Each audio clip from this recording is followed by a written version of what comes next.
Kasi paglalabas ng bahay, ay nakikita pagdating ng bahay. Pagdating sa bahay yun, Saya pala yun.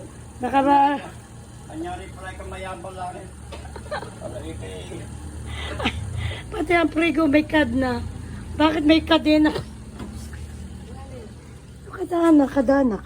Kadena. Ay, si mother nakakulong. Paano makakulong kayo dyan? Ayan. Ay, talaga nakakulong. Doble bakal yan. Doble screen. Oh, may Colgate. Hanip dito sa Pilipinas sa mga itsura ng tao. Ayan, oh. Kailangan ko rin. Hanip eh, oh. Ibang-iba may, ayan, oh, may agyo pa. Tapos yung natatay, ayan, oh. Ang short, 2 linggo na.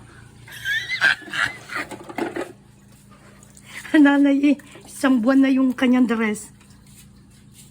My God. Ay! Ano ba yun? May hagdan pala yun. Yun nga, may hagdan. Yun nga. Sus, Ginoo. Goddess. Yan.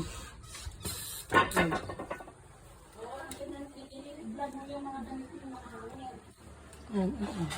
Yan na rin pala. Oh my God, ito palang buhay din. Ayan. Electric pan eh.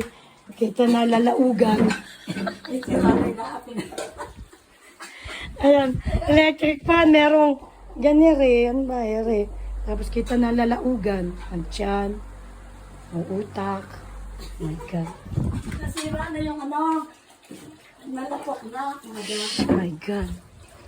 Kung ano-ano din eh. Dito ang bahay. Diyos ko, alibay, papakita ko sa pasan. Ito ba? Ayan, oh.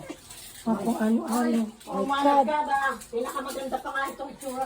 Ay, ay, ay. Ay, sus. Pumunta ka sa My ibang God. bahay. My God. Ayan, oh. My goodness, oh. May tindahan pa rin sa loob ng kusina.